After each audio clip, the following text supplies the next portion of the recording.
Welcome back दोस्तों, movies और time में आप सभी का स्वागत है। 50 साल के आसपास आते आते मनुष्य में कुछ अलग तरह की भावनाएं जागृत होने लगती है। उसके मन में उन गलियों की तरफ बार बार जाने की हुड़क उठती है जिन्हें वह कभी यूं ही छोड़ आया था। फिर उन गलियों ने उसे अपने पास रहने ही नहीं दिया। बचपन का प्रेम निष्कपट होता है, निश्चल होता है, लेकिन आत्माभिमानी भी तो होता है। कहीं किसी ने कुछ कह दिया और मन में एक गांठ बन गई। उस गांठ को ढीला करने की कोशिश नहीं है और सूत्र नए बनते जाते हैं। फिर वैवाहिक सूत्र भी बन जाता है, लेकिन क्या वह बातें जो बचपन में एक मासूम को महसूस होती है उन्हें वह बड़ा होने पर किसी से कह पाता है? और अगर कहे भी तो क्या उसका मौजूदा जीवन साथी उन यादों तक उसे जाने देता है? सिनेमेटोग्राफी से निर्देशक बने अविनाश अरुण की फिल्म थ्री ऑफ अस की कहानी यही है। डेमेंशिया सिर्फ एक न्यूरोलॉजिकल प्रॉब्लम नहीं, यह जैसे हमारे समय का भी संकट है। फिल्म की नायिका की तरह हम सब कहीं न कहीं डेमेंशिया के शिकार हैं। थ्री ऑफ अस वर्तमान और अतीत के बीच झूलते कुछ लोगों की कहानी है। बच्चों को छोड़ दे तो पूरी फिल्म में सिर्फ 4 प्रमुख पात्र हैं। पता नहीं अविनाश अरुण इस फिल्म के बहाने अपनी बचपन की किसी मित्र को संदेश भेज रहे हैं या फिर कोई टीस जो उनके मन के किसी कोने में दबी रह गई उसे उकसाकर उससे मुक्ति पाना चाहते हैं। ये वह ही जाने, लेकिन ये तो तय है कि कोंकणा में बिताए अपने बचपन को वह इस तरह फिल्म में फिर से जीने की कोशिश कर रहे हैं। फिल्म के 2 मुख्य चरित्र हैं, शैलजा और प्रताप।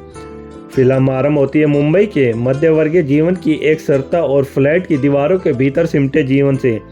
शैलजा शेफाली सा धीरे धीरे स्मृति लोप की समस्या से घिरी रही है। वह लगातार इसके बीच खुद को संयत करके जीने के लिए प्रयासरत है।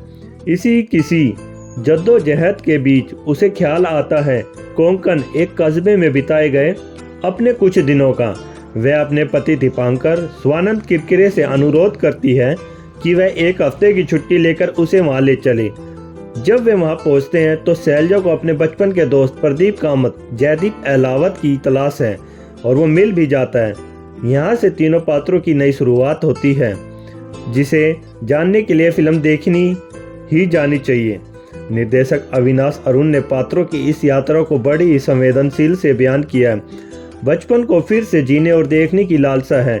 सबके अपने अतीत है, उस अतीत में खुशियां भी हैं और उसके स्याह पक्ष भी हैं। प्रदीप शोकिया कविताएं लिखता है। उसकी पत्नी एक कविता में उद्गम शब्द का अर्थ पूछती है। यह शब्द फिल्म में प्रमुखता से गूंजता है, मगर उस उद्गम तक जाने से पहले हमें कुछ काली परछाइयों का भी सामना करना पड़ता है। धीरे धीरे परतें खुलती है, न सिर्फ अतीत की, न सिर्फ किसी पोटली में लिपटी यादों की, बल्कि खुद के अंतर्मन की भी। जब स्मृति खुद एक माया, एक छलना बन जाए तो उसके धागे को पकड़कर अपनी जीवन यात्रा को समझना और भी नाजुक हो जाता है। यह फिल्म उतने ही नाजुक धागों से अपने पात्रों को एक दूसरे से जोड़ती है। एक पर उंगली रखो तो दूसरा जाग उठता है। अविनाश अरुण एक बेहतरीन सिनेमेटोग्राफर भी है। थ्री ऑफ अस में वे विजुअल्स के जरिए एक कविता रचते हैं। कोंकण के दृश्य इतने अनछुए हैं कि स्क्रीन पर हरियाली से ढकी सड़कों, दीवालों को जकड़ चुकी पेड़ की जड़ों, कोई और बेल लगे धवस्तों घरों को देखना आपको एक अलग दुनिया में ले जाता है। कुछ दृश्यों में फ्रेम बहुत ही खूबसूरत है। कई बार तीनों पात्र एक साथ फ्रेम में आते हैं।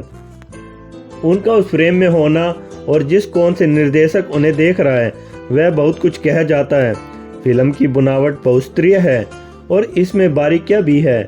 एक जगह प्रदीप अपने बचपन में पिता से जुड़े दुख को शैलजा के साथ साझा कर रहा होता है। जब वह बात शुरू करता है तो बैकग्राउंड में बहुत ही धीमी, इतनी धीमी कि आप गौर न करें तो नजरअंदाज कर बैठते हैं। गर्जना के साथ साथ पानी बरसने की आवाज आती है। बात खत्म होते होते बारिश भी खत्म हो जाती है।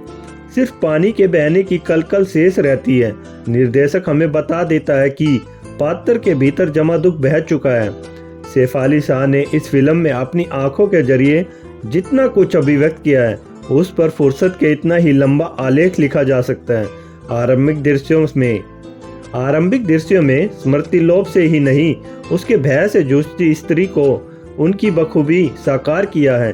धीरे धीरे भीतर उठ रहे उल्लास को भी इतनी सुंदरता से अभिव्यक्त कर पाई है।